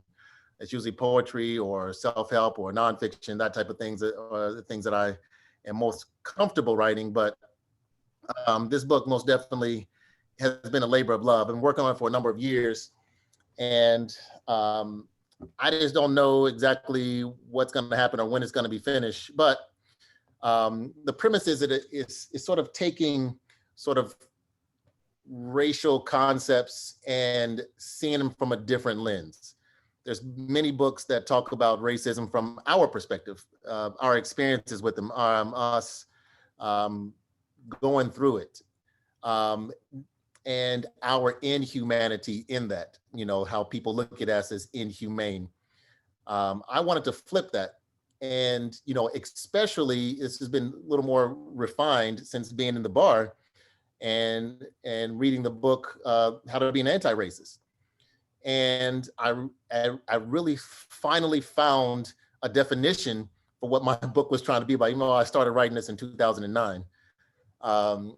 So when he talks about, basically how I interpreted the book, How to Be an Anti-Racist, was we should not, even if someone is treating us inhumane, should not in turn treat the other person inhumane with the same type of energy that they give us, that historically we have been given. So we have been stereotyped, we have been, a lot of things, and we shouldn't, stereotype others.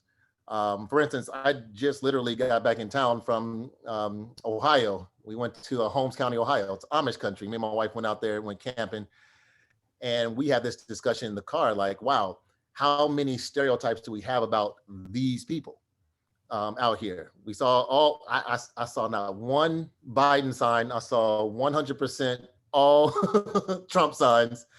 And you automatically get a sort of this visceral reaction of who these people are. And I don't think that's fair. So in this book, again, racism is a terrible thing. I wanted to find the humanity in racist situations and racist people, if that makes sense. It probably doesn't. But so I want to read just a little excerpt, a small excerpt, take about 2 minutes. And this scene takes place in the late 18th century. And it's a conversation between the zookeeper, which is analogous to sort of the slaveholder, the slave master, and his daughter. The name of the book is Zookeeper's Daughter. And this is sort of the introduction of the daughter in The Zookeeper's Daughter and what the plantation or the zoo is. And he's at the end of his life. He's joined the Revolutionary Army. He's a patriot. So he's fighting for America. And, I go through sort of explaining, how sort of certain groups of people and cultures where it's all about protecting that culture. All of us have the same thing. And I just sort of explained that in the book. So at this end, he's having a conversation, he's dying. He's having a conversation with his daughter, Mary. And this is what he says. "Not long from now, May," John told his daughter, I will be gone from here, and I don't know if I will be coming back home. You are my pride and joy, and I need you to listen to your mother and learn how things work around here. There's nothing more important than protecting our way of life and our family legacy.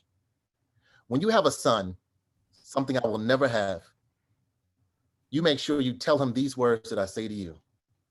John told his daughter Mary the family history and the history of the peoples throughout the world, how their fatherland was poisoned with sin and God punished those Europeans and only allowed the strongest, purest, and most righteous of his chosen people to survive famine, plague, and persecution. God purposely designed the soot. The soot is the sort of analogy for the Black people, or the, I don't want to spoil too much, but that is the name they're given. God purposely designed the soot as slaves and her kind as in our kind as their master. You, my dear, will have to keep making soot, John said. Making soot? Mary replied. Papa, how do I make a soot? And this is John's reply. You take him from his native land. You tell him he'll never be a man. You lock him up in cages. You fill him full of rage. You put him on center stage when he's mad or does something bad. Place chain ironclad on his feet, his neck, his wrist. You don't want to risk escape. You don't want his soul to taste freedom, freedom, freedom. So you beat him, beat him, beat him. So he'll never cry freedom. And he will never cry freedom.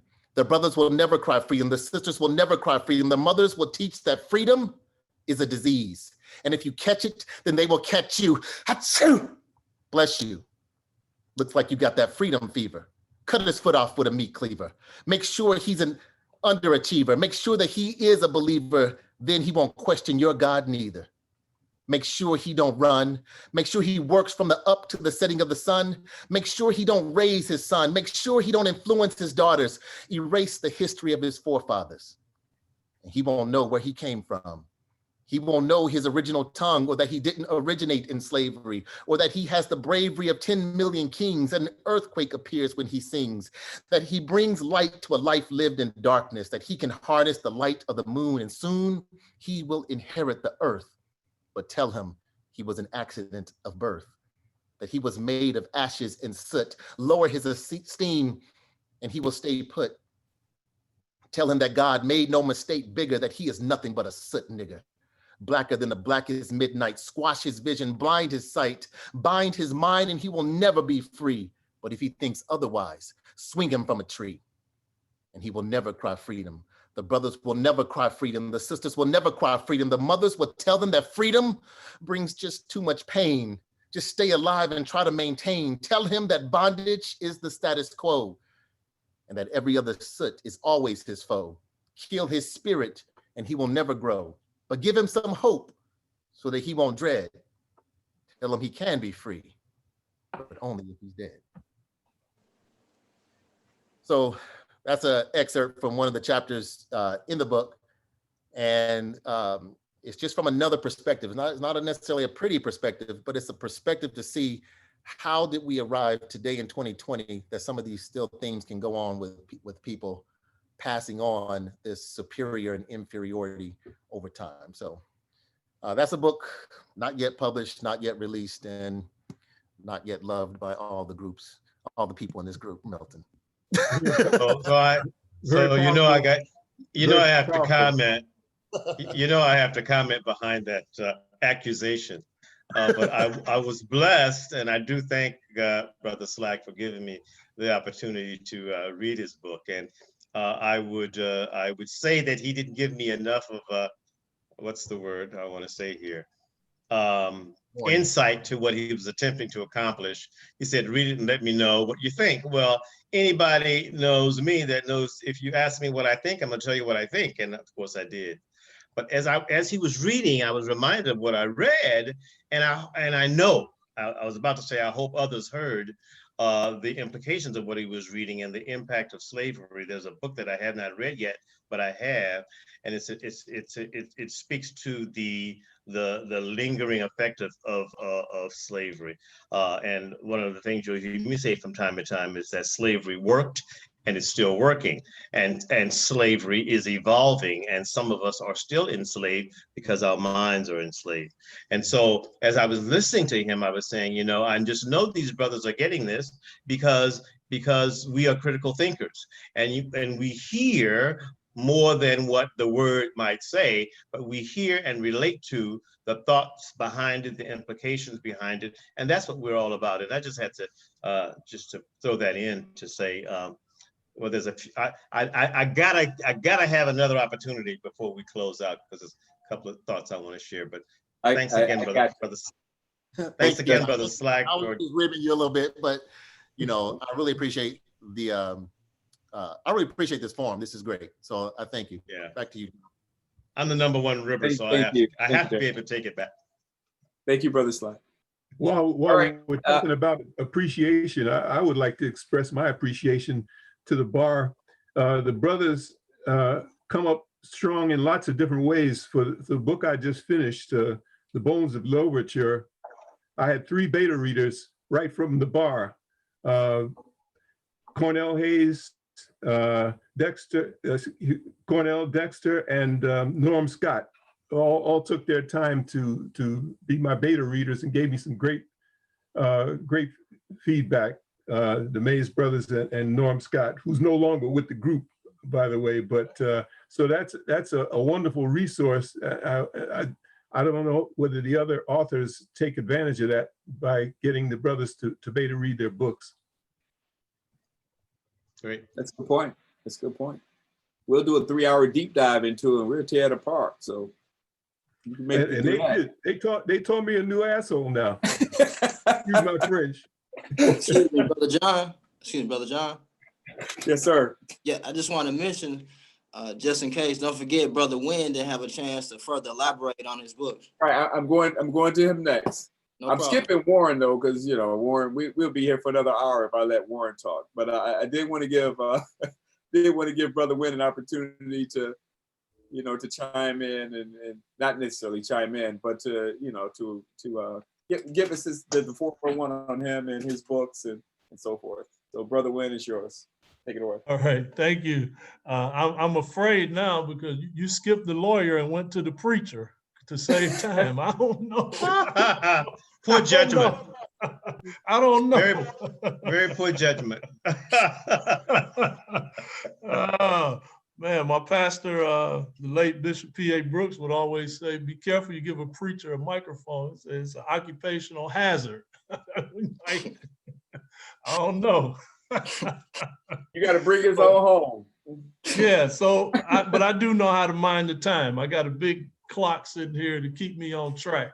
So I will not violate the time. However, what I do want to share with you, I put in the chat a link to my author page on Amazon. So you can go there and you'll learn more.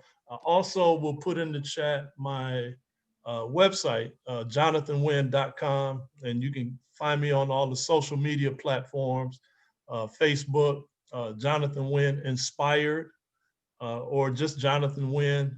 You find Jonathan Wynn Inspired on Instagram. You can find Jonathan Wynn on Twitter, even though I don't tweet much. I had it for the first 9 years when it came out, and I didn't, being long-winded, I didn't know what to say. It kept cutting me off, limiting my characters. So the way I wrote my books, my spiritual books are just seem to be coming in a series. There's a book, and then there's a devotional guide. So in this book, Receive Salvation, Validate Your Purpose, I've even had a 14-year-old young man tell me it changed his whole life. He said, I gave him the book and it changed his life. I didn't even remember giving him the book, you know. So my problem as a businessman, I give away too many books, but I can't help it. So I sow these into people's lives. And so what you have here, I break down, give some basic scriptures on salvation, scriptures on purpose, and then also give some insight and things of that nature. So one of the things that occurred to me is a lot of people, they want to get their spiritual life in order, right? So they say, I want to pray, but how many different ways can you pray? You know, in church, you have things called prayer warriors, which make normal people feel like they can't pray like that. So God told me, he said, well, why don't you write the prayers for him? So the idea of this devotional guide, I wrote 90 prayers. And so it's a 90-day devotional. If you pray 90 different prayers, I believe you'll get your prayer momentum. And so I really wrote it to free people up. Everything is easy. There's charts of scriptures so that people can do their own journey. In that same vein, with this last book, Anchored, first of all, I got to tell you this. My mom, at 86 years old, wrote the foreword to this book. And it was just an amazing experience for her. She's a phenomenal woman of God, phenomenal. And she has so many creative things that I kind of get a lot of that from her. And she wrote, I'm telling you, she dropped a nugget just in the foreword to this book. I mean, it's just phenomenal. And so I tried to write some things myself. But with this Creative Arts devotional guide, literally, it takes up the same chapters and concepts as the book, but literally each day, I'll give you a little opening scripture, opening prayer, and then I'll tell a story and give you the concept. But then as a part of your process, we go through things that engage you in a creative way. But sometimes, devotion can be kind of depressing. And so through this book, through this journey, you're going to write poetry. We've got a lot of poets in the house. So I give you opportunities to create poems. You're going to do some drawing. I have blank pages in here because some people don't want to write in the lines. I got places for you to write reflections each day.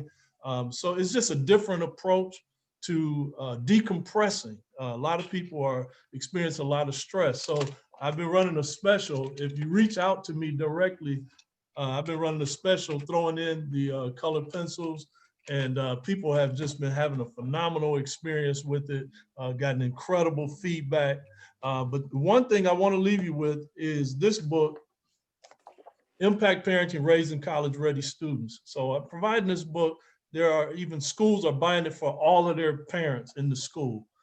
So look for a brand new version of this book because I'm going to add things to help parents through this pandemic with this home virtual school and all. So just highlighting other issues. But in this book, I talk to parents about what conversations you need to be having with your child, with the school, year by year. Ninth grade, you need to be having these conversations with the school. 10th grade, this conversation. And it's all geared toward teaching your child to become independent by the time they reach their time to go off to college so that they're ready and they can be successful. One of the things I do want to leave you with is the tagline for this book. It says, don't change your dream, change your strategy. There are many people who start out, they have great hopes for their children. When life gets hard, school gets hard, we start telling our kids things like, well, there's nothing wrong with the trades. There's nothing, you're not saying that because you were in love with the trade. You're saying that because you can't figure out how to get your child college ready. So you're trying to hold on to your dignity. And so what I'm pushing with these books and my workshops and trainings that I do for parents, don't change your dream, change your strategy. And I've dedicated my life to helping people do just that so that you can have the life that you really want. And here's the thing, there's nothing wrong with not going to college, especially if you were prepared, you were college ready, then you chose not to go. And you didn't have to be like me where they told me I couldn't come because my grades were so horrible. I couldn't demonstrate that I was ready. And so my goal is to make sure that people have their children ready to go, and then they can choose where they want to go because these skills are transferable and they will help you in every aspect of your life. If you're educated, you know how to learn, you know how to conduct yourself, you have confidence, and you're able to go forth and become who you really are designed to be. So I'm going to yield the time back, and I'll put my other links in the chat. Yeah, please do, please do. I appreciate that, Brother Wynn. I'm definitely going to reach out and purchase a couple of your books because I think they would help me. So I'm definitely going to do that. All right, so we're kind of at time, right? But I do want to be respectful because there were questions in the chat, and we did have a section to allow people that have attended today to ask the authors. So if it's okay with everyone, I would like to just open it up to our audience, to ask some of those questions that were typed in the chat, or if you just have questions that you would like to ask. And we'll try to do this real quick just to be respectful of everyone's time. So I would just ask that, keep your replies fairly short. But I do want to be respectful of those, because I was asking people to ask questions. So I'm going to shut up. And if you have a question that you would like to ask one of the authors, take yourself off mute and please ask your questions. Brother McCullough, I'd like to ask a question. First of all, thank you everyone for this wonderful event. To all of the authors, I appreciate all the information that you've all given. My question is, during your journey of writing, were you able to bounce off other Black men, even your anxieties about writing? I can speak to that. Absolutely. I have a group of brothers that we are an accountability group.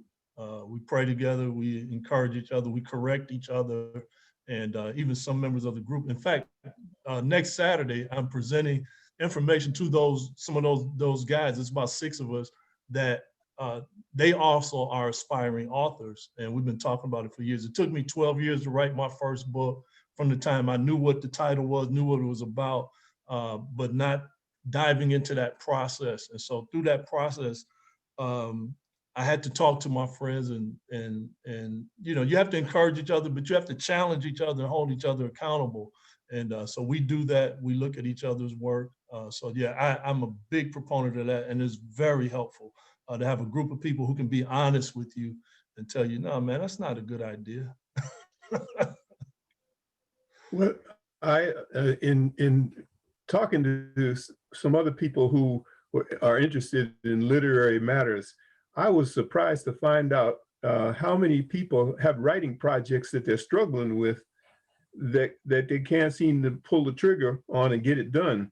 And I guess to sort of quote the great philosopher Woody Allen, who said 90% of success in life is just showing up.